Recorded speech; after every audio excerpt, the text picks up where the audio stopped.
Voilà. Bon, il faut toujours mettre au point la technique aujourd'hui. Nous nous retrouvons donc, bienvenue à tous, dans le cadre de cette chaire Jean-François Mattei, où nous avons déjà reçu plusieurs collègues, où moi-même j'ai traité de plusieurs sujets, toujours autour de la philosophie. Nous avions étudié aussi la philosophie au Moyen-Âge en étudiant les philosophes musulmans. Nous avons encore beaucoup à dire, beaucoup à voir sur ce Moyen-Âge qui est beaucoup plus actuel qu'on ne peut penser, actuel quant à la façon dont il aborde les sujets, et surtout actuel parce que les questions posées sont des questions lancinantes, qui sont des questions de l'intelligence de l'homme face au réel. Qu'est-ce que la réalité? C'est pourquoi je vais parler aujourd'hui de Thomas d'Aquin comme philosophe de lettres, car en tant que philosophe de lettres, Thomas d'Aquin nous donne un modèle de philosophie réaliste, qui contraste avec une pensée qui confine au nihilisme. La grande tentation de l'esprit humain, surtout au XXe siècle, est la tentation nihiliste.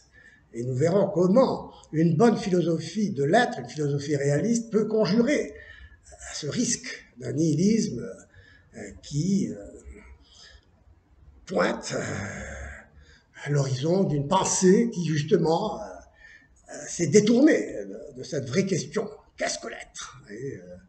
Et vous savez que le philosophe Aristote est le premier à avoir formulé cette question. La métaphysique, dit-il, c'est la réflexion, l'étude de ce qui est en tant qu'il est, de l'étant en tant qu'étant, en grec, to on et on.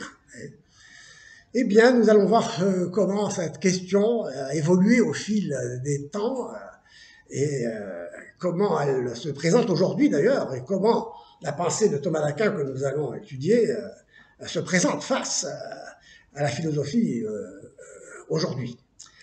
Alors, on a longtemps considéré la période médiévale comme un âge obscur.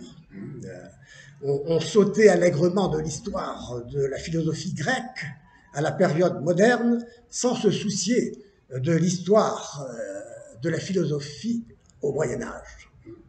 L'obscurantisme a aujourd'hui, si l'on peut dire, changé de camp. Cette interprétation, en effet, s'est révélée être le fruit de préjugés idéologiques. La recherche a mis en relief l'immense productivité intellectuelle et artistique qui caractérise le XIIIe siècle, en particulier le siècle de Thomas d'Aquin, dont l'œuvre offre un témoignage impressionnant.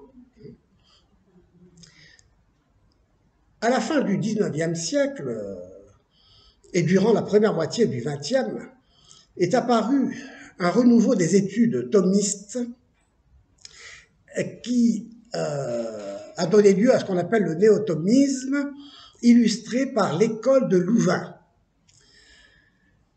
Son ambition était de mettre à jour la pensée de Thomas d'Aquin et d'en montrer la richesse en l'adaptant aux problèmes du temps pour l'actualiser. Malheureusement, cette tentative louvaniste s'est soldée par un échec, on peut dire, au sens où cela a abouti à une altération du thomisme, de la pensée authentique de saint Thomas. Pourquoi? Parce que cette tentative a lu saint Thomas avec les lunettes des auteurs auxquels elle voulait le confronter, au lieu de lire ces auteurs à la lumière de la pensée de Thomas d'Aquin. Cela a donné un thomisme cartésien à la sauce de Descartes, un thomisme kantien, voire un thomisme hegelien, voire plus présent, un thomisme heideggerien, philosophe Heidegger. Mais le thomisme n'a cessé de renaître de ses cendres.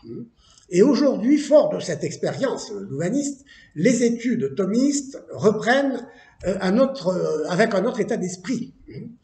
Des instituts d'études médiévales ont été créés dans de nombreuses universités, un grand nombre de publications, de revues scientifiques, de centres de recherche, de programmes d'enseignement témoignent d'un intérêt croissant pour l'étude de l'œuvre et de la pensée, de la kinate, comme on l'appelle, Thomas d'Aquin, et ceci au niveau international.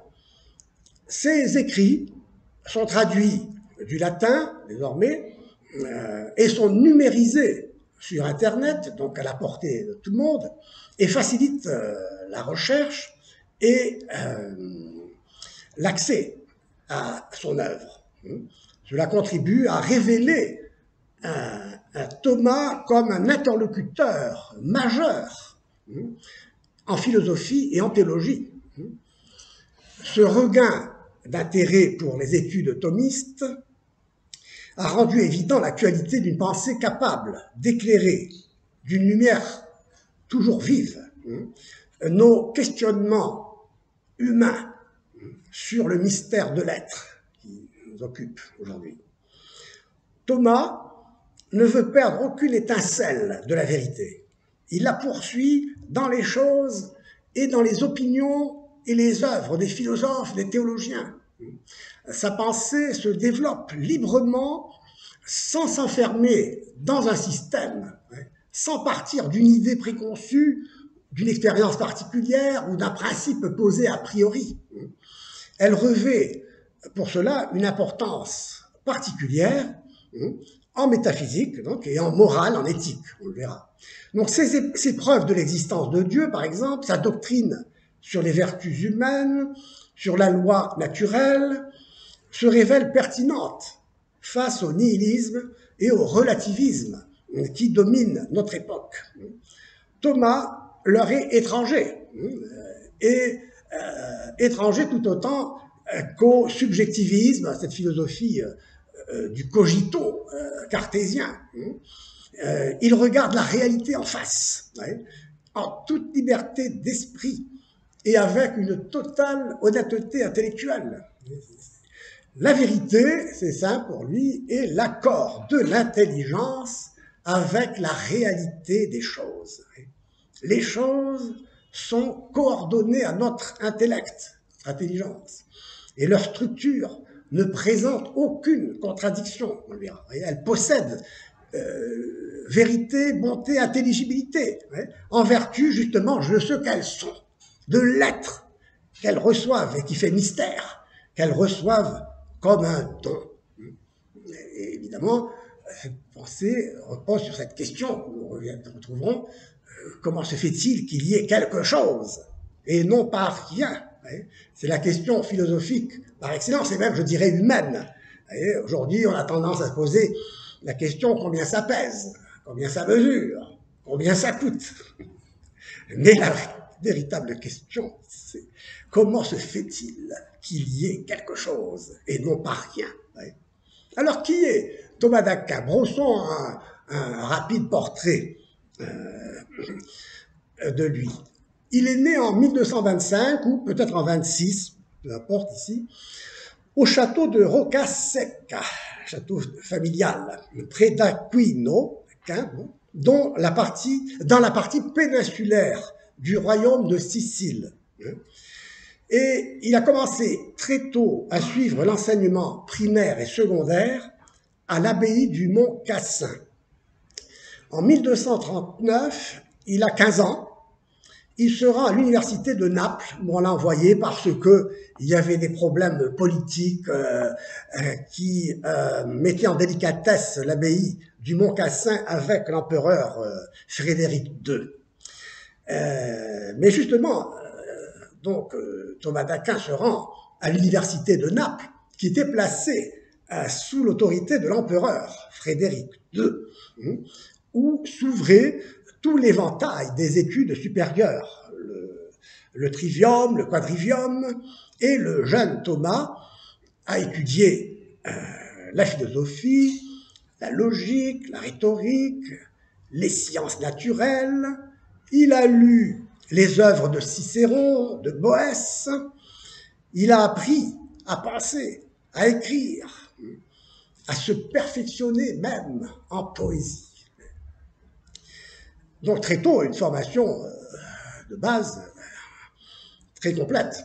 À la cour de l'empereur, on attachait une grande importance à l'étude de la pensée musulmane et de la pensée juive également, en plus de l'intérêt qu'on témoignait pour les auteurs latins. Les œuvres d'Aristote y jouissaient d'une attention particulière et l'empereur encouragea la traduction de tous les commentaires arabes de l'œuvre d'Aristote, car les philosophes arabes, comme nous l'avons vu, sont les héritiers d'Aristote. Et en particulier, donc, il a fait traduire les œuvres d'Averroès, ce philosophe musulman espagnol de l'Ouest, qu'on appelait le commentator, parce qu'il avait fait les commentaires de l'œuvre d'Aristote, qui sont restés une grande référence pour la lecture d'Aristote. Et donc on peut penser que Thomas a pris contact avec ces auteurs et s'initia à la pensée d'Aristote très tôt.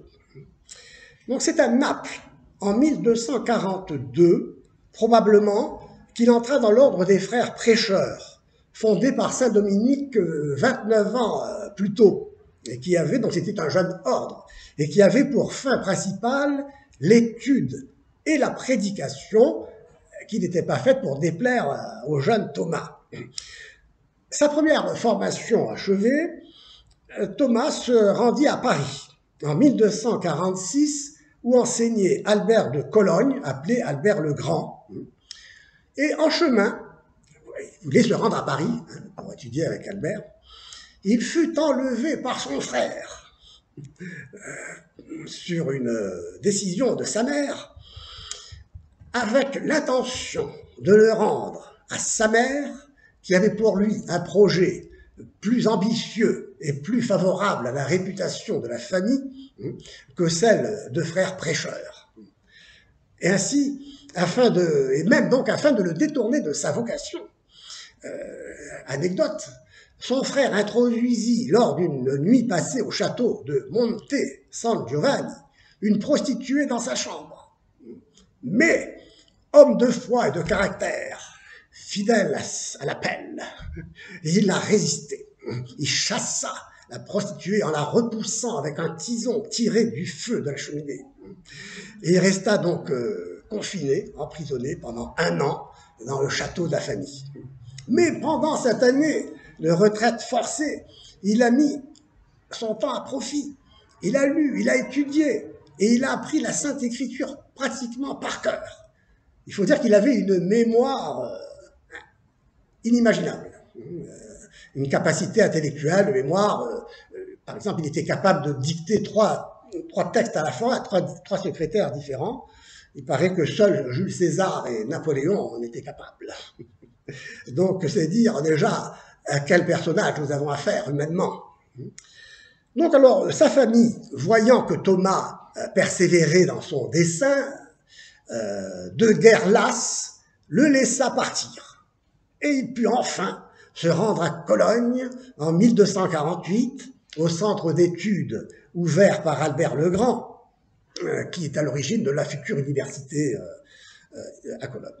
Donc Albert, lui, s'était déjà donné la tâche, c'est un grand professeur, s'était donné la tâche de commenter, de paraphraser l'œuvre d'Aristote. Vous voyez, Aristote est... Mais il restait, comme Avicenne et comme les philosophes musulmans aristotéliciens, marqué par le néoplatonisme, encore, cette philosophie plotinienne. Alors il voyagea beaucoup, voyageait pas mal. Il ne faut pas penser qu'au Moyen-Âge, on restait enfermés chez soi, mais enfin surtout les intellectuels, en tout cas les moines, en tout cas voyageaient beaucoup. Donc il a voyagé de Naples à Cologne, de Paris, où il a séjourné de 1252 à 1259, sa première formation universitaire, et puis de Paris à Naples, de Naples à Paris, où il retourna pour un deuxième séjour de 1252 à 1259, et retourne à Naples en 1272. Il mourut d'un accident de la route. Oui, on voyageait, donc il est mort d'un accident de la route, en effet, sur le chemin de Lyon, où il se rendait pour le concile auquel le pape lui avait demandé de participer. Et en chemin, sa tête heurta un tronc d'arbre, ou une branche, qui a dû provoquer une hémorragie, qui empira de jour en jour. Et il trouva asile pour s'y reposer quelques jours au château voisin de l'une de ses nièces, puis il demanda à être conduit à l'abbaye cistercienne de Fossanova, située à proximité, où il décéda saintement le 7 mars 1274. Il avait 49 ans. Il a laissé une œuvre considérable. On le verra. Donc ses restes furent transférés en 1369 à Toulouse, mis en sûreté dans l'église Saint-Cernin pendant la Révolution française, et rapporté le 7 mars 1974 à l'église des Jacobins à Toulouse. En fait. Donc on peut aller se recueillir sur sa tombe où il y a le chef Thomas d'Aquin. Alors des témoins oculaires des derniers mois de sa vie disent que Thomas passait de plus en plus de temps en prière. Il était si recueilli qu'il perdait le sens de ce qui se passait autour de lui. Il était souvent absent, plongé dans ses pensées profondes. Et il réalisait soudainement qu'il se trouvait en présence de ses hôtes quand on tirait sur sa manche pour le sortir de ses distractions. Donc, il s'excusait alors en disant qu'il venait de résoudre un problème difficile. Il était occupé sans cesse à écrire, à enseigner, à prier, tandis qu'il consacrait très peu de temps au repas, au sommeil.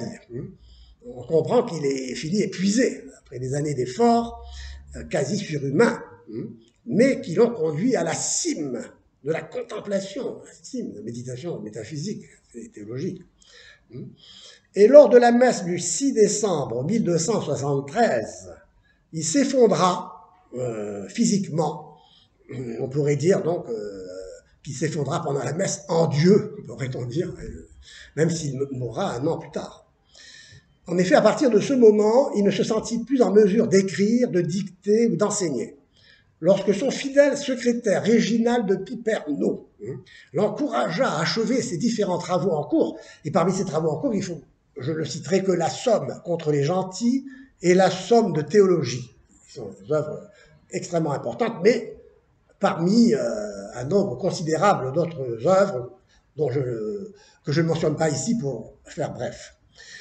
Donc Thomas répondit à Réginald en demandant à ce dernier de garder secret sa confidence.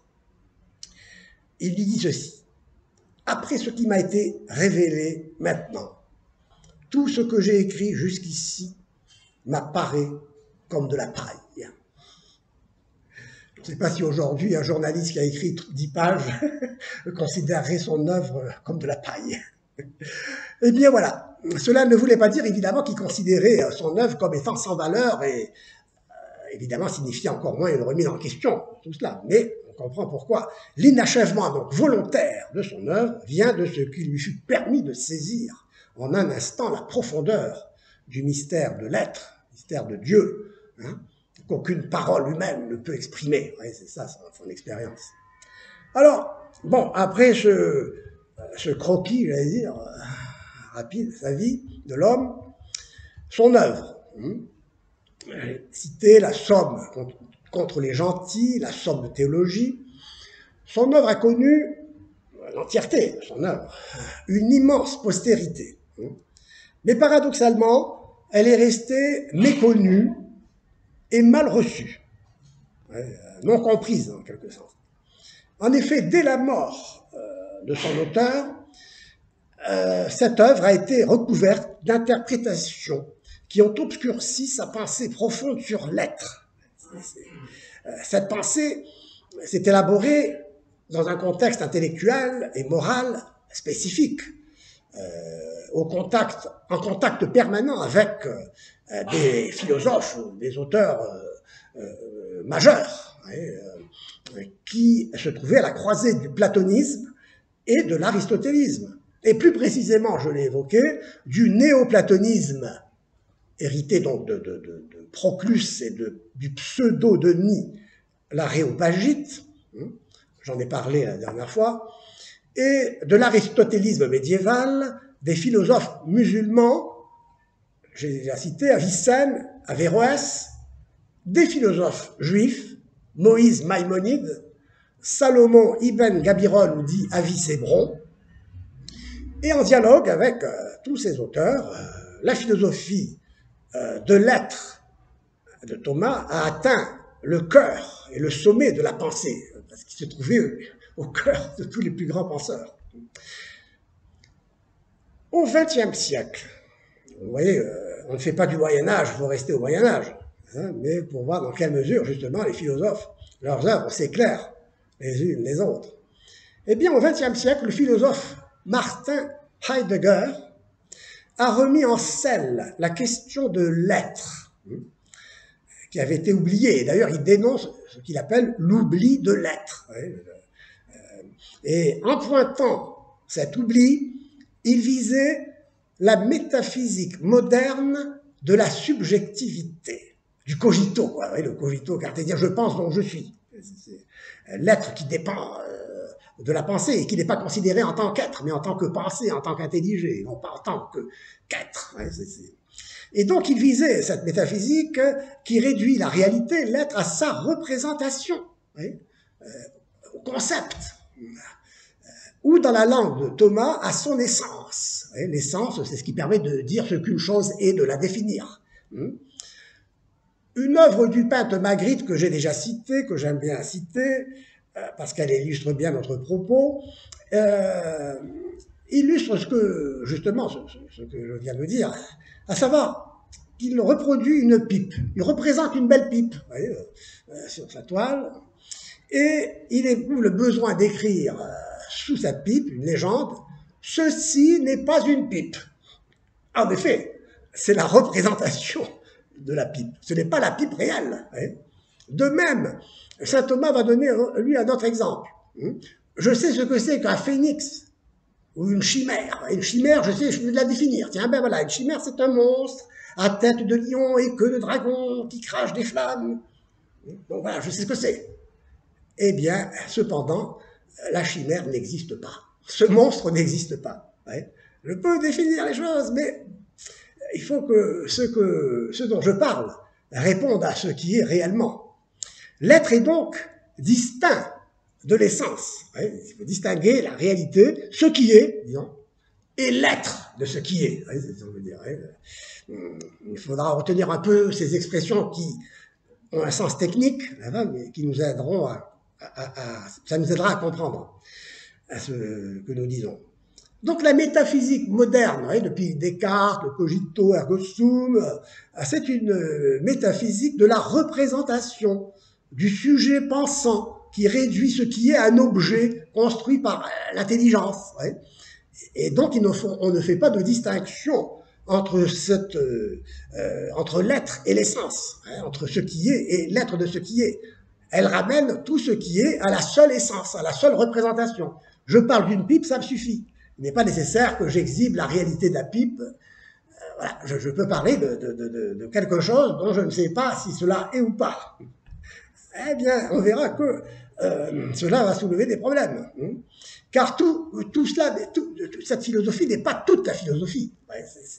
Et elle se rattache même à une philosophie, on verra, une philosophie néoplatonicienne, justement, de l'un, on verra cela, donc technique, mais en tout cas, elle se distingue d'une métaphysique de l'être, du réel, tel que saint Thomas l'a élaboré dans le prolongement de l'aristotélisme médiéval, c'est-à-dire de l'aristotélisme d'Aristote, qui est passé par l'aristotélisme d'Avicenne, un philosophe évidemment, et aussi d'Averroès. Donc en rejetant, le philosophe Heidegger au XXe siècle rejette cette philosophie de la représentation, du cogito ergo sum, et il semble donc renouer avec sa philosophie de l'être du XIIIe siècle. Bon, on verra qu'il s'en éloigne énormément, mais il offre cet avantage au XXe siècle de remettre en scène cette question de l'être, du statut du réel, du réellement réel. Vous savez que Platon pensait que ce qui est réellement réel, c'est le monde intelligible des idées, et que le monde sensible du devenir, le monde matériel, c'était de l'illusion, une ombre au fond de la caverne, irréelle. Seule l'idée d'homme est réelle. Socrate n'est qu'une ombre au fond de la caverne, on peut lui donner la ciguë, on ne tue personne.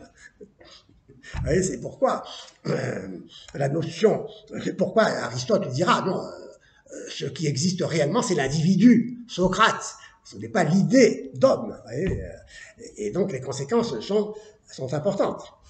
Eh bien, Heidegger, de même, se renouera aussi, en quelque sens, contre Platon, avec cet aristotélisme réaliste. Et on verra avec quelles nuances il faut l'affirmer. Désormais, donc, l'être, pour Heidegger, n'a rien à voir avec cette philosophie de la représentation et de l'essence, du cogito. Ah non, l'être est donné en dehors de toute pensée, en dehors de toute définition, donc, en dehors de toute intelligibilité. Et là, c'est un inconvénient qui apparaît alors, puisque cet être qui est considéré sans essence, sans définition possible, perd son intelligibilité. Cette intelligibilité qui lui venait de l'essence, précisément, qui permettait de définir une chose de manière définitive. Voilà, c'est un homme, c'est un animal rationnel. C'est une définition, l'essence de l'homme. L'homme est un animal rationnel. Eh bien, Heidegger va remettre en question cette définition de l'homme parce qu'il rejette, il oppose l'être, qui va devenir une existence absurde, inintelligible, de ce qui est jeté en dehors de la pensée, du pensable, et qui est donc absurde et incompréhensible. L'existence de l'être là, il veut dire en allemand le Dasein, ça se trouve là, comme le taureau hébété au milieu de l'arène, sortant de l'ombre ténébreuse, n'est-ce pas, de l'ombre ténébreuse du tauril, pour être mis à mort. Eh bien, le Dasein, l'homme est un être pour la mort, dit Heidegger. Vous voyez le danger qu'il y a ici de séparer donc une philosophie de l'être d'une philosophie de l'essence, parce que, en effet, dit Heidegger, et c'est toute la tragédie de la pensée contemporaine, l'homme a voulu se faire illusion en se définissant comme au moyen d'une essence qui le rassure sur ce qu'il est. Tout homme est un animal rationnel. Nous devons tous nous comporter humainement en nous comportant rationnellement.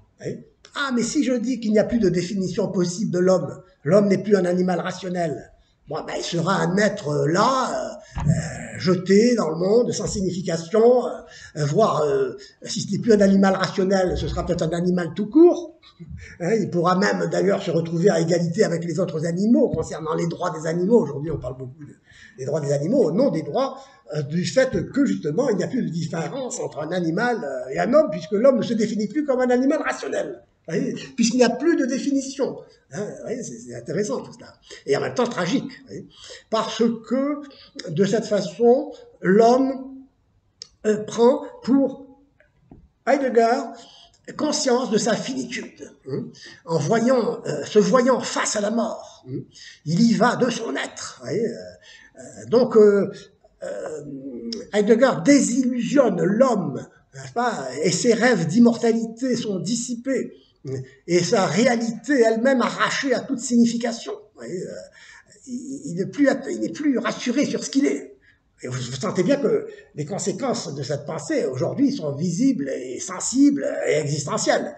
Puisque cette pensée dominante, aujourd'hui, fait qu'il n'y a plus de références qui permettent de manière universelle de justifier un comportement commun pour tous les hommes, pour tous les êtres humains. Voyez, à chacun sa vérité. Voyez. Et d'ailleurs, cette idée sera reprise par Jean-Paul Sartre, qui est disciple de Heidegger aussi, dans L'être et le néant, hein, puisque justement, Sartre dira l'existence précède l'essence, hein, c'est-à-dire l'existence, donc l'être là, le fait d'être là, sans signification, sans essence, sans définition possible, fait que je peux me définir moi-même comme je veux. Je décide de ce que je suis et ma vie n'est qu'un projet. Je suis l'existence, c'est une projection où je fais de moi ce que je veux. Je suis jeté par un destin aveugle dans un monde absurde où chacun, sauf qui peut, quoi. Sauf qu'il peut. Nous allons voir tout cela. Donc l'homme est un être pour la mort dans cette perspective d'une philosophie pour laquelle l'être est dissocié de l'essence, dissocié de toute sa tangibilité. Alors que nous le verrons, pour saint Thomas d'Aquin, justement, l'être a un sens, une signification.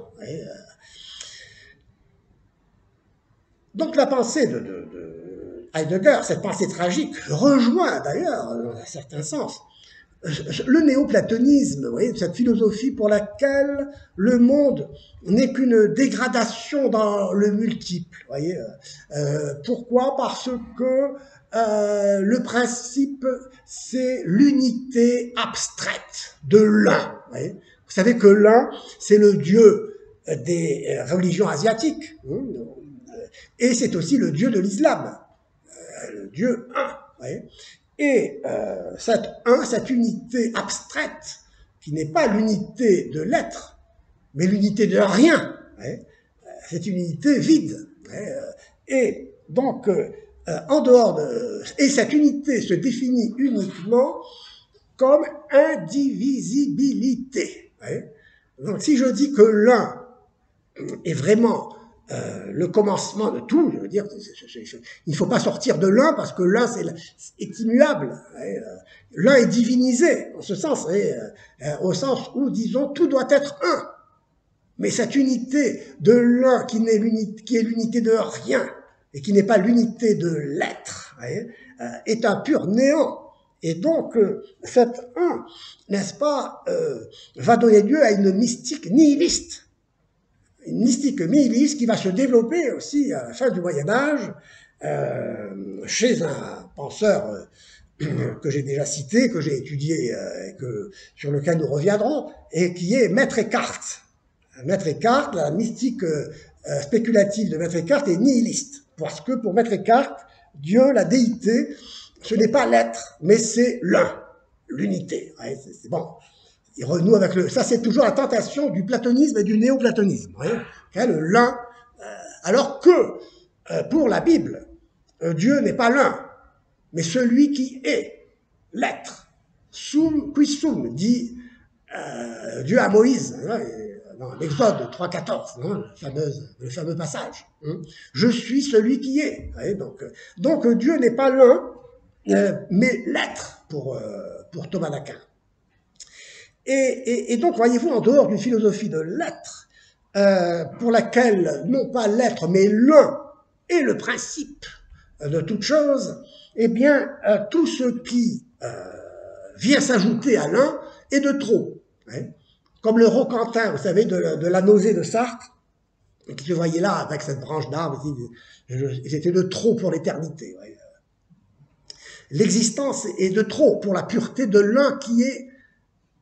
Rien ne peut s'ajouter à l'un, parce que si quelque chose s'ajoutait à l'un, l'un serait 1 plus 1 plus 2, il serait 2, il serait multiple, il serait plus 1. Bon, il faut s'habituer à cette gymnastique, n'est-ce pas, pour comprendre que l'unité, c'est l'indivisibilité en tant que l'indivisibilité de rien, alors que pour Thomas d'Aquin, nous allons voir, l'unité, c'est l'unité de l'être. Et la preuve, c'est que, en dehors de de l'unité de l'être si tout ce qui est, tout ce qui est pour les philosophes de l'un est en deçà de l'un. Tout ce qui est vient briser cette unité, cette pureté du désert, si vous voulez, ce silence du désert, cette multiplicité chaotique apparaît en dehors de toute unité, où tout devient divisible, se divise sans cesse. Tout se divise sans cesse, puisque, n'est-ce pas, l'unité est la seule réalité qui doit s'imposer. Et donc l'unité, c'est le néant. Et Heidegger dit, le néant néantise. Et en effet, l'un doit faire le vide. Et c'est pourquoi, vous savez, cette mystique nihiliste, ou ces kamikazes qui se jettent dans le néant divin, c'est une annihilation de la création, de la créature. Alors que pour une philosophie de l'être comme celle de saint Thomas d'Aquin, la réalité est bonne et belle. Et donc elle se trouve en face d'un être auquel elle participe réellement, et qui n'est pas une négation de ce qu'elles sont. Et la vie humaine ne doit pas aboutir à la négation de soi, mais à la réalisation de soi, dans une participation consciente de l'être fini à l'être parfait qu'est Dieu, comme on verra. Alors, comme vous le voyez ici, tout cela oppose saint Thomas. Saint Thomas s'oppose à cette philosophie nihiliste, dans le fond, parce que pour lui, l'être est individu et un, et ne peut pas se séparer de lui-même. Ce qui fait l'unité de ce que nous sommes, c'est que depuis tout à l'heure, nous sommes, mais ne cessons pas d'être, même si nous devenons autrement, nous ne devenons pas un autre être. Entre l'instant T1 et l'instant T2, il y a un continuum qui est cet être individu, qui ne se divise pas, qui ne se sépare pas de lui-même entre l'instant T1 et l'instant T2. On continue d'être ce que l'on est. C'est l'être pour saint Thomas d'Aquin, et donc ce qui vient fonder l'existence humaine. L'existence humaine n'est pas ce qui vient se fragmenter, se diviser, sortir de soi. Vous savez, le verbe existere signifie sortir à l'extérieur d'eux. Existere, se tenir en dehors de soi, donc s'extérioriser, sortir de soi, c'est-à-dire cesser d'être soi-même. On devient un autre, on devient toujours un autre. Et donc depuis tout à l'heure, bien nous tous ici présents, nous ne sommes plus ce que nous étions tout à l'heure. Alors que nous continuons d'être, mais nous continuons d'être autrement. Tout à l'heure, nous ignorions qui était saint Thomas d'Aquin, disons. Maintenant, nous savons qui il est, plus ou moins. Donc, nous sommes autrement. Mais c'est toujours nous qui sommes ce que nous sommes. Et donc, l'être, la réalité, la res, c'est ce qui résiste à un devenir qui serait fragmentaire et qui serait une dégradation et une disparition dans le néant. Donc, le monde ne se fragmente pas, ne se dégrade pas, comme pour Platon, dans un monde hors de l'unité. L'unité n'est pas, est l'unité de l'être, de la chose, de la réalité, de ce que nous sommes. Et voyez, notez bien, parce que sinon, sans cette unité de notre être, nous serions dans la division. On serait sans cesse parcellisés, jusqu'à des parcelles, les particules élémentaires, qui seraient à leur tour divisées elles-mêmes, si le calcul arrivait à un niveau de sophistication mathématique tel qu'on pourrait encore arriver à un plus petit, un infiniment plus petit encore, à le calcul, on diviserait encore.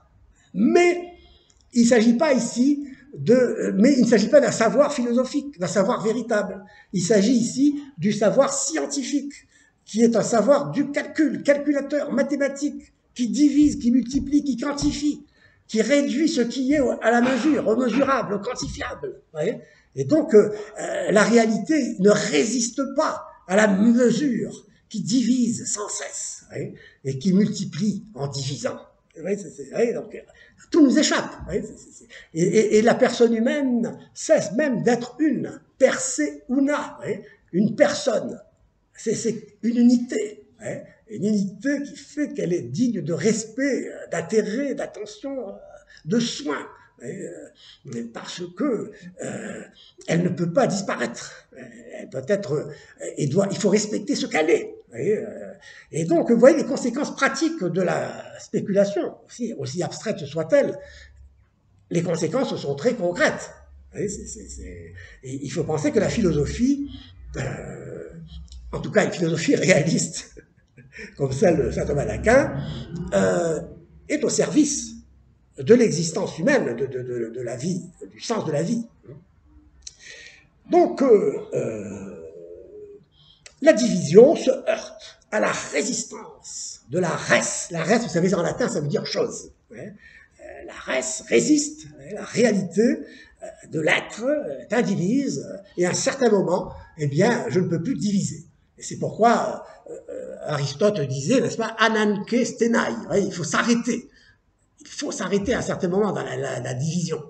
Et en effet, on s'arrête face à la réalité. Ainsi, Aristote pouvait s'émerveiller que les choses soient, et plus encore qu'elles soient ce qu'elles sont. C'est encore plus merveilleux. On ne cesse pas d'être, non seulement on ne cesse pas d'être, mais on ne cesse pas d'être ce que l'on est. Quand on offre une résistance au devenir. Eh bien, saint Thomas d'Aquin approfondit cette pensée d'Aristote, et Aristote, pour lui, la réalité ne se réduit pas, comme pour Platon, à l'idée d'homme. Toute la réalité, pour Platon, c'est l'idée d'homme. Seul est réel le monde des idées, le monde intelligible. Le monde sensible, le monde du devenir, je l'ai dit, c'est de l'ombre, c'est de l'irréel. Non, Aristote va dire, non, la réalité, la substance, ce qui est, l'être de ce qui est composé d'une forme, d'une idée donc, mais qui est une forme parce qu'elle est informée aussi, et elle forme une matière qui la détermine, qui la définit. Donc, Socrate n'est pas... La réalité de Socrate n'est pas dans l'idée d'homme, la réalité de Socrate est dans Socrate, composée de ce qu'il est, de son essence d'homme, d'animal rationnel donc, et de ce Socrate qui est petit, qui est laid peut-être, qui est bavard, que sais-je, enfin bref, ce Socrate bien concret, que la matière détermine avec son poids et sa mesure. Mais la matière seule ne suffit pas non plus à épuiser la réalité d'un sujet. Dans tout sujet, il y a une forme et une matière. C'est ce qu'on appelle la doctrine ilémorphique. Ulé, matière, morphée, la forme. Toute réalité est composée d'une forme et d'une matière. Donc toute réalité est bien cette réalité que j'appréhende avec mes sens, avec mon intelligence, et qui forme une réalité unifiée, que je peux appréhender à travers mes sens, avec mon intelligence, parce que je ne suis pas justement un seul esprit sans corps, je ne suis pas le seul cogito de Descartes, je ne suis pas qu'une âme sans corps, je suis une âme dans un corps, de telle manière que tout ce que je ressens avec mes sens se répercute sur mon intelligence. Et c'est pourquoi saint Thomas dira « rien ne se trouve dans l'intellect qui ne soit passé par les sens ». Car la réalité humaine est une réalité composée de matière et de forme, comme toute réalité, dont un corps et d'une âme. Et le corps et l'âme sont intimement unis l'un à l'autre. Pas de matière sans forme, pas de forme sans matière, pas de corps sans âme, pas d'âme sans corps. Et la preuve d'ailleurs, c'est que pour saint Thomas, le fait qu'il ne peut pas y avoir d'âme sans corps vient justifier la résurrection finale des corps, puisque la personnalité d'un homme n'est pas celle d'un ange. Un ange n'est qu'un esprit pur. Un homme, c'est un esprit dans un corps. Et d'où l'idée de la résurrection des corps. Et si donc le corps et l'âme n'étaient pas unis l'un à l'autre, eh bien nous aurions des solutions comme la métempsychose, Vous savez, de ces religions qui pensent qu'une âme va d'un corps à l'autre. Passe d'un corps à l'autre parce que l'âme n'a pas son corps, le corps n'a pas son âme. Donc, ce qui fait une personnalité, un homme, une unité, c'est ce lien intime entre la matière et la forme, le corps et l'âme. Et c'est ce qu'il faisait dire aussi à saint Augustin, on est charnel jusque dans l'esprit, spirituel jusque dans la chair. Donc il n'y a rien de... Donc c'est le danger, d'ailleurs c'est l'erreur dénoncée, l'erreur de Descartes, pour lequel l'homme est composé de deux substances, la matière, le corps d'un côté, l'âme, la pensée de l'autre. Et deux substances qui se juxtaposent, mais qui ne se compénètrent pas. Or, Aristote avait bien compris qu'une substance ne peut pas se composer de substances. C'est une unité. On ne peut pas diviser l'unité de l'homme en le composant de deux réalités juxtaposées. Non, le corps et l'âme ne sont pas juxtaposés. Elles se compénètrent, de telle manière que le corps humain n'est pas la même chose que le corps animal. Et c'est pourquoi c'est très beau de voir comment saint Thomas d'ailleurs va développer dans sa morale avec profondeur, n'est-ce pas, tout ce qui est le rapport au corps, comme un rapport qui concerne l'âme. C'est très beau. Donc l'homme ne mange pas comme un animal. C'est la gastronomie, c'est l'expression, n'est-ce pas, d'un corps qui a une âme bien faite, si je puis dire. Donc, il faut savoir goûter aux bonnes choses, parce qu'on les goûte non pas avec les sens uniquement, mais avec l'esprit, avec l'intelligence. C'est très important. Et c'est très important, surtout pour l'éducation sexuelle des jeunes en particulier, de leur montrer que la sexualité est bonne en soi. La sexualité humaine n'est pas la sexualité animale. Tout cela, il y aurait beaucoup de choses à dire et à développer, très belles et très positives, et qui nous sortiraient un peu de ce climat pornocratique, enfin, qui détruit justement les âmes, surtout chez les jeunes. Enfin bon, ça c'est une petite parenthèse que je referme tout de suite. Donc là, comme vous le voyez, l'unité est toujours l'indivisibilité de ce qui est réellement. Vous voyez, ce n'est pas l'unité en soi, l'unité mathématique. Non, c'est l'unité de l'être, de ce qui est, l'unité de l'homme, corps et l'âme. Donc, saint Thomas montre que ce qui est la substance, comme dit Aristote, est composé de l'essence qui permet de dire ce qu'est une chose, l'homme est un animal rationnel, et de l'être, de ce qui est, donc cet homme, c'est Socrate. Il faut dire aussi cet homme est Socrate, parce que donc Socrate, c'est lui qui est réellement, mais l'homme en tant qu'homme n'existe pas. D'ailleurs, entre nous soit dit, c'est une réflexion qui me vient à l'esprit maintenant, je me demande ce que, à la lumière de ce qu'on vient de dire, ce que peut signifier un crime contre l'humanité. C'est un crime contre une idée. Il n'y a de crime que contre Socrate vivant qu'on assassine, mais non pas contre l'idée d'humanité. Vous voyez, c'est important ça aussi, voyez-vous, aujourd'hui, pour vous montrer combien aujourd'hui nous sommes dans un contexte de l'oubli de l'être, la réalité.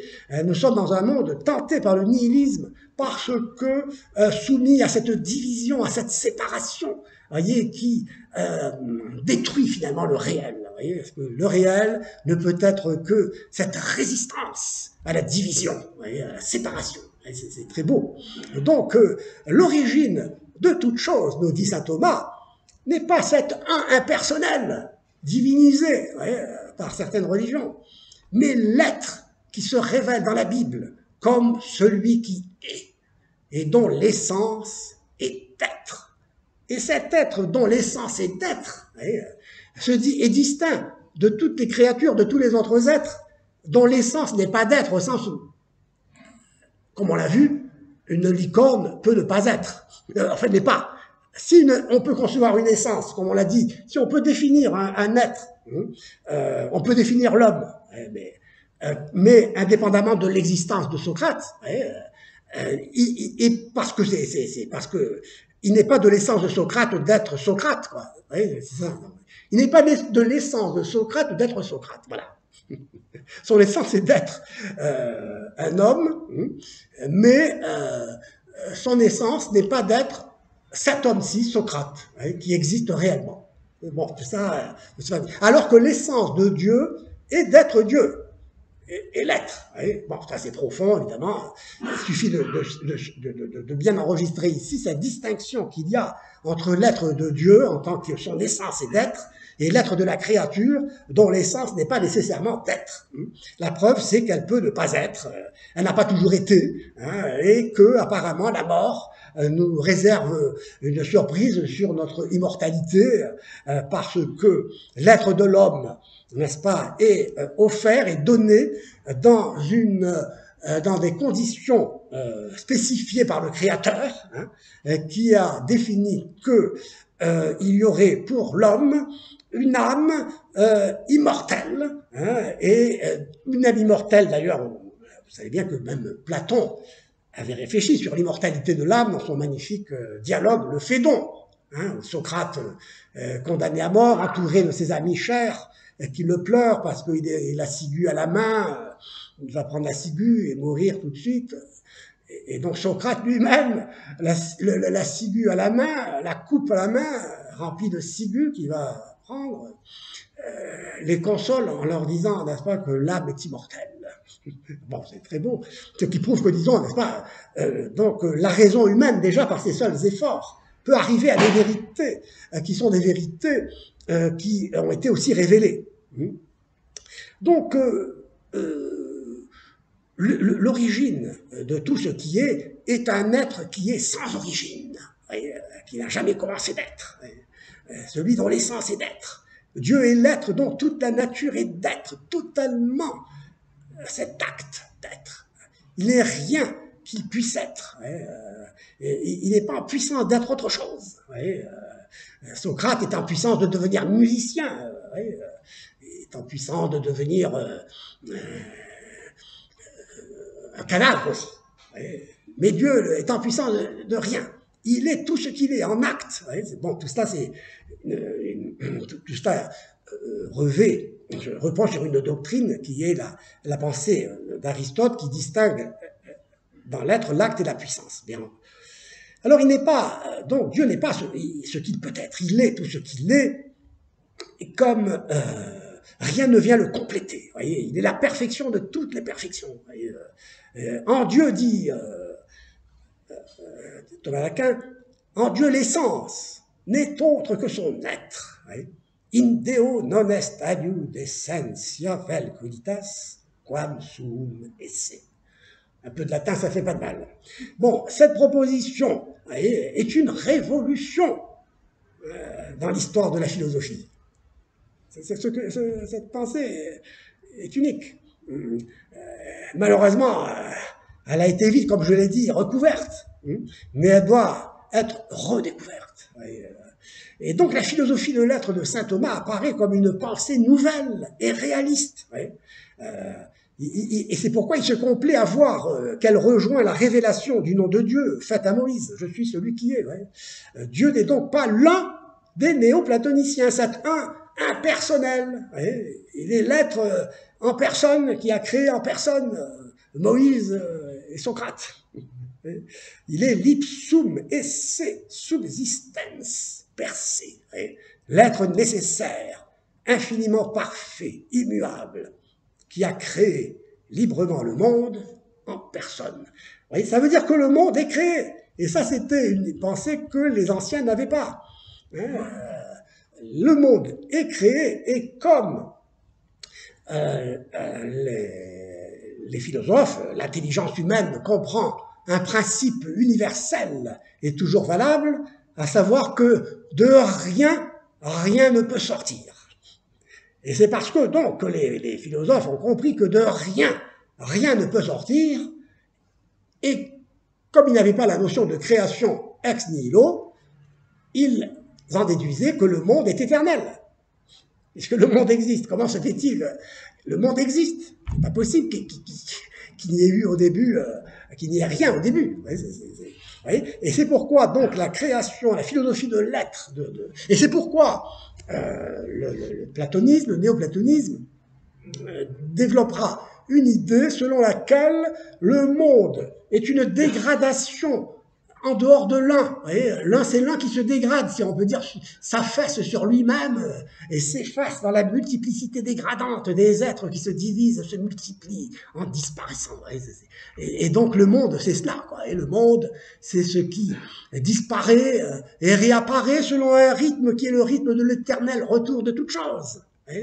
C'était une idée donc des penseurs asiatiques, une idée d'Empédocle, des Grecs, une idée à laquelle on va revenir Nietzsche, et qui est une idée athée, parce que, évidemment, on ne comprend pas, on ne conçoit pas que le monde puisse être créé et donc surgir dans l'être, en dehors du non-être, car la création ne consiste pas non plus en être in nihilo. Le Dieu n'a pas créé dans le néant, non, il a créé des êtres en dehors du néant. Il a posé dans l'être, hors du néant, les créatures. Il les a posées dans l'être, hors du non-être. C'est ça la création ex nihilo. Il n'y avait rien, il y a quelque chose. Mais à vrai dire, il y avait déjà Dieu. De rien, rien ne peut sortir en ce sens-là.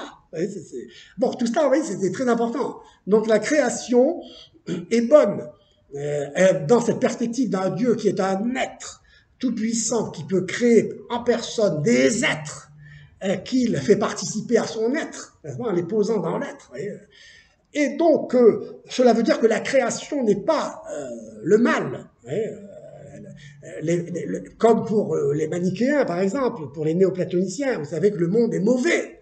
Le monde est un malheur, c'est un malheur d'exister. Pour le bouddhisme, par exemple, pour Bouddha, le prince Gautama, à 40 ans, il pique sa crise. Il avait tout ce qu'il fallait pour être heureux. Il se sent malheureux. Et alors, il s'assied tailleur, comme on le représente, n'est-ce pas, au pied d'un arbre. Il boude, si j'ose dire, pendant une semaine, n'est-ce pas, et au bout d'une semaine, il a compris pourquoi il était malheureux. Et c'est là toute la philosophie qui se révèle, du platonisme aussi. Il se révèle malheureux, et il conclut que c'est l'existence qui est un malheur. C'est le fait d'exister qui est un malheur. Être, c'est être de trop pour l'un. Dès que l'un s'affaisse dans le non-un, c'est la division, la multiplication, la dégradation. Et je suis donc dans ce mouvement, de dégradation qui fait que je suis condamné à mort, quoi. Je suis malheureux, je souffre d'exister. L'existence est souffrance. Alors que dans la perspective de la création, l'existence est heureuse. Il est bon d'être. Être n'est pas un malheur. Or, pour la pensée platonicienne, comme celle par exemple d'un philosophe contemporain important comme Lévinas, dont vous aurez peut-être entendu parler, Lévinas écrit « L'être, c'est le mal ». L'être, c'est le mal. Et en effet, dans une perspective platonicienne, l'être est de trop pour l'un, qui est le bien. Parce que le bien attire tout à lui, mais enfin ici le bien c'est le non-être, puisqu'il est au-delà de l'être. Donc tout doit s'engouffrer comme dans le trou noir de l'univers, si j'ose dire. Tout doit s'engouffrer dans le néant de l'un. Et donc c'est tragique. Et alors que pour la conception chrétienne de saint Thomas d'Aquin, et pour le christianisme, et pour le judaïsme, et pour, dans une certaine mesure pour l'islam, la création est bonne. La création est bonne. Pour l'islam, c'est un autre problème. Mais bon, disons que la création, c'est poser dans l'être quelque chose qui n'était pas. Donc là, il y a une pensée réaliste et optimiste. Bon, je crois qu'on a passé beaucoup de temps, non? Vous êtes déjà découragé, peut-être? On va peut-être terminer, alors je vais vous dire certaines choses, non? Alors, voilà, donc vous voyez, voilà, ce que je voulais vous dire, c'est ça, c'est la bonté de l'être. Je voulais, attendez un instant. Bon, ceux qui sont intéressés, je vous passerai le texte en son entier. Vous pouvez me laisser votre adresse mail et je vous enverrai tout cela. Alors, attendez. Alors, donc, vous voyez, donc la philosophie Oui, c'est ça. Voilà, je voulais vous dire ça, excusez-moi, parce que je ne veux pas quand même vous quitter sans vous dire, n'est-ce pas, des conclusions optimistes. Donc, il suit de ces considérations que l'être est pour la créature son premier bien. Il est bon d'être. Ouais. Et la preuve, c'est qu'il vaut mieux être que ne pas être. Hein. Et saint Thomas va dire d'une manière, il va dire même qu'il vaut mieux être boiteux que ne pas être. Quoi. Ouais, bon, enfin, ça c'est un problème. Bon, enfin, non, mais c'est que l'être en soi est bon. Ouais. Il est bon d'être. Ça, c'est déjà la première donne.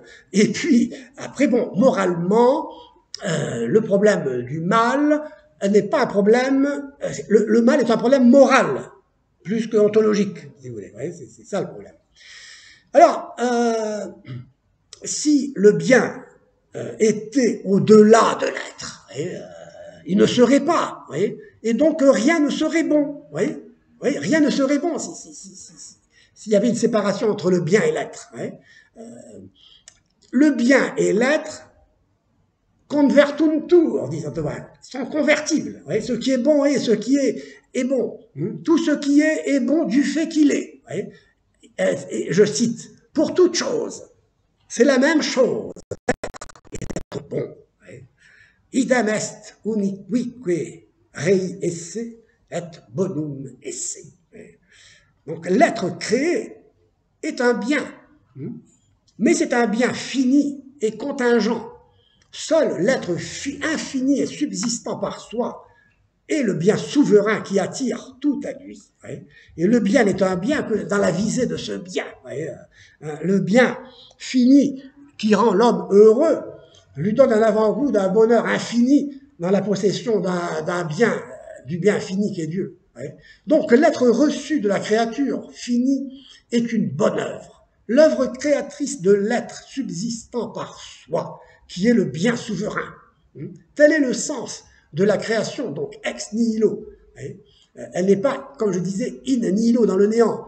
Elle consiste à poser dans l'être ce qui n'était pas, pour le bonheur d'exister, pour participer au bonheur d'exister, et pour participer en particulier à la béatitude de Dieu, n'est-ce pas, qui est, comme disait déjà Aristote lui-même, dans sa propre contemplation, dans le bonheur infini de se voir, de se connaître comme il est, ce qu'il est. Donc, il est bon, il faut chercher le bonheur. Vous comprenez déjà ici la grande conséquence qui découle de tout ça, c'est que le bonheur, la recherche du bonheur prime sur la liberté et compte sur la liberté. Voilà. Il n'y a pas de conflit entre le bonheur et la liberté. Autrement dit, la liberté ne consiste pas, comme chez Sartre, à choisir sa vie sans chercher le bonheur, sans finalité. C'est-à-dire que la liberté, avec absence de finalité, devient la justification ultime de l'existence. Alors que pour saint Thomas d'Aquin, le bonheur, n'est-ce pas, est la finalité qui structure l'existence humaine dans la liberté. La liberté consistant à recourir à son intelligence pour méditer sur la nature véritable du vrai bien et à vouloir ce bien sans se tromper sur la nature de ce qui est bien. Car on peut se tromper sur la nature du bien, penser que ce qui est bien est mal et ce qui est mal est bien, si on ne met pas son intelligence en éveil, etc. Bon, donc voyez ici, il y a liberté, bonheur. Vous voyez, aujourd'hui, nous sommes dans une société qui ne repose pas sur la recherche du bonheur, et qui est même une société qui est compatible avec le renoncement au bonheur. Dans ce sens, le bouddhisme est aussi prégnant. C'est pourquoi il y a beaucoup de bouddhisme aujourd'hui, parce que le bouddhisme, c'est justement renoncer au bonheur, accepter d'exister dans le malheur. Vous voyez, le temps d'exister, et puis voilà, puis on va enfin s'anéantir dans un nirvana qui n'est pas la béatitude éternelle. Vous voyez, le nirvana, c'est simplement ce moment de la disparition, mais sans douleur, quoi. Enfin, oui, bon, tout cela est très subtil. Mais enfin, donc, je parle de cela pour mettre en exergue, n'est-ce pas, l'importance de la recherche du bonheur comme ce qui structure l'existence humaine fondée sur un être, hein, qui est un don en vue de participer au bonheur d'exister parfaitement, infiniment, éternellement. Et c'est une réalité, ce n'est pas un rêve. Donc la philosophie de Thomas n'est pas seulement réaliste, elle est aussi optimiste. Et optimiste parce que réaliste. Tout ce que Dieu a fait est bon.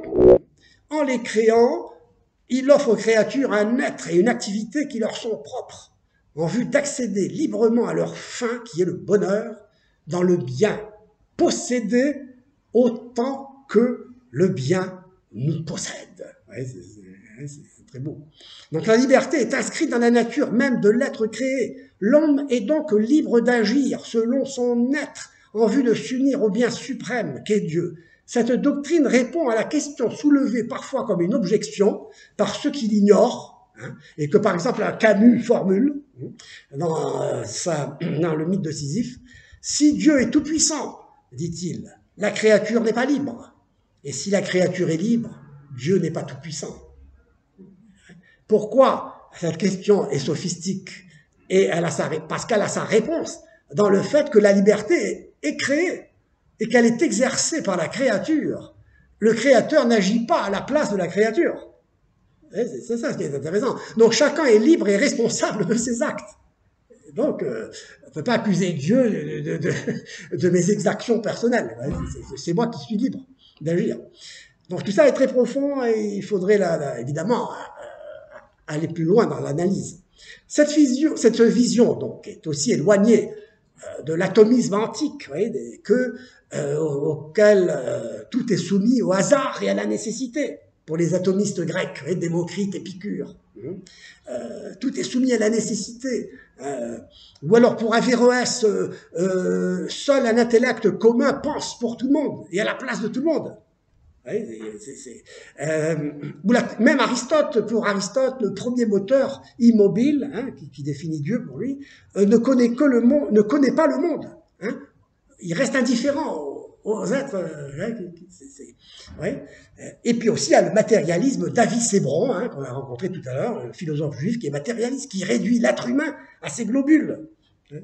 Donc, tel est le contexte doctrinal dans lequel Thomas d'Aquin édifie sa pensée. De même, dit-il, que dans les procès, nul ne peut juger sans avoir entendu les arguments des deux parties. De même, celui qui s'adonne à la philosophie sera en meilleure posture pour porter un jugement s'il a écouté tous les arguments des positions qui s'affrontent. Alors il se trouvait, disons, comme un guerrier face à tous ses adversaires. Donc, à l'encontre de tous ces courants, justement, il exhibe l'argument décisif selon lequel, de même que ce n'est pas seulement l'essence, la définition de quelque chose, mais la composition d'essence et d'être qui constitue la créature, la réalité, la chose. Ce n'est pas seulement l'âme, mais l'union de l'âme et du corps, comme on l'a vu, qui constitue l'être humain, comme une personne libre et autonome qui possède une valeur unique. Et donc cette pensée se met au service de la vérité qui est l'unité, qui est l'accord de l'intelligence avec le réel, qui unit sans confondre la raison et la foi. Chez lui, la raison et la foi ne sont pas en opposition. Le corps et l'âme, l'essence et l'esprit, la nature et la grâce, la philosophie et la théologie, tout ça est en harmonie, en équilibre. Cela ne s'affronte pas. En ce sens, cette pensée est à l'opposé d'une philosophie dialectique comme celle de Hegel ou alors comme celle de Héraclite. Vous savez, Héraclite, le philosophe des contraires, pour lequel l'opposition entre les contraires, la guerre, le polémos entre les contraires est le père de toute chose. Bon, là, je ne vais pas développer cela, mais oui, c'est pour montrer que cette conception de l'être fonde l'unité de ce qui est, n'est-ce pas, et met en valeur la vocation pacifiante de la sagesse chrétienne et thomiste, vous voyez, fondée sur l'appel de l'être face au sens tragique de l'existence, qui ouvre au cœur de l'homme du XXe siècle, un abîme de néant. Vous voyez, vrai. Donc, alors, si vous voulez m'accorder encore 10 minutes ou pas, c'est bon? Bon, s'il y en a qui doivent partir, je ne serai pas vexé. Hein, bon, mais on va essayer quand même de terminer positivement. Alors, le coup de génie donc, de saint Thomas fut d'avoir intégré cette conception aristotélicienne de la réalité substantielle, composée, vous voyez, de matière, de forme, de corps et d'âme, de sens, d'esprit, d'essence et d'être, en l'enrichissant justement de cette composition réelle d'être et d'essence, de sorte que chaque chose peut être comprise comme ce qu'elle est et reconnue comme existant réellement. Il suffit, comme on l'a dit, hein, il ne suffit pas de définir la licorne. Encore faut-il, il ne suffit pas de dire ce qu'est Socrate. Encore faut-il respecter Socrate. Donc, la vérité, c'est la réalité des choses.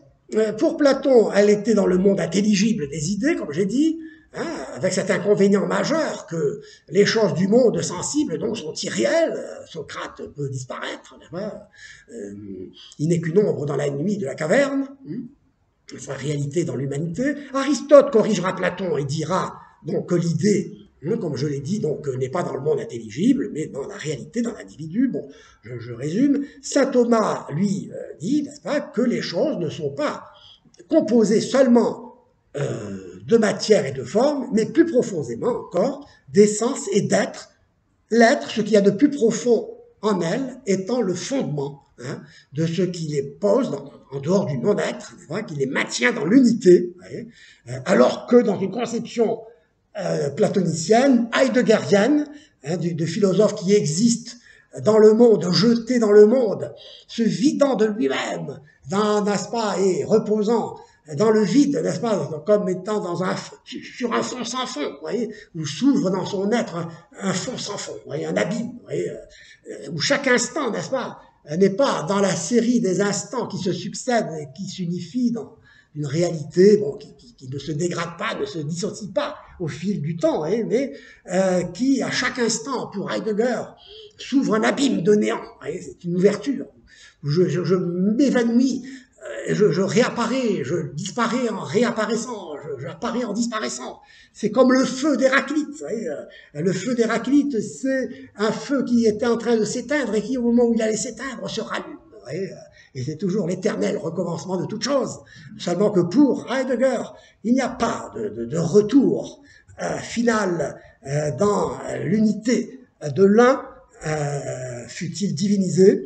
Non, pour Heidegger et pour, à sa suite, toute la pensée du XXe siècle et de tous les penseurs du XXe siècle, il n'y a qu'une dégradation dans la division, dans la séparation, n'est-ce pas, qui fait que l'homme se délite en existant, il sort de soi, il se sépare de lui-même, vous voyez, il cesse d'être lui-même, vous voyez, il devient un autre. C'est donc vraiment existentiel. Vous voyez. Il faut donc bien comprendre que pour une philosophie de l'être comme celle de saint Thomas, le fondement, l'être est le fondement de l'existence humaine. Et j'avais ici, j'ai fait allusion, n'est-ce pas, tout ce qu'on pourrait dire de la différence qu'il y a entre la connaissance métaphysique qui est une saisie de l'être en tant qu'être, et le savoir scientifique qui est, lui, une approche par le calcul, qui réduit la réalité à la mesure, et qui n'atteint pas l'être et qui reste donc, la science reste muette sur le mystère de l'être. Et donc il est très important de redécouvrir avec cette innocence du regard de l'enfant qui s'émerveille devant le monde qui s'étale devant lui avec ses merveilles. Il est bon de garder ce sentiment, ce sens de l'étonnement, de l'émerveillement et de s'étonner, de s'interroger sur le fait qu'il y ait quelque chose et non pas rien, pour remonter à l'origine de ce quelque chose qui donne un sens à tout ce qui est. C'est toute la valeur de la pensée de saint Thomas, dont je n'ai fait ici qu'effleurer évidemment la pensée et l'œuvre. Et je vous remercie de votre écoute, de votre patience.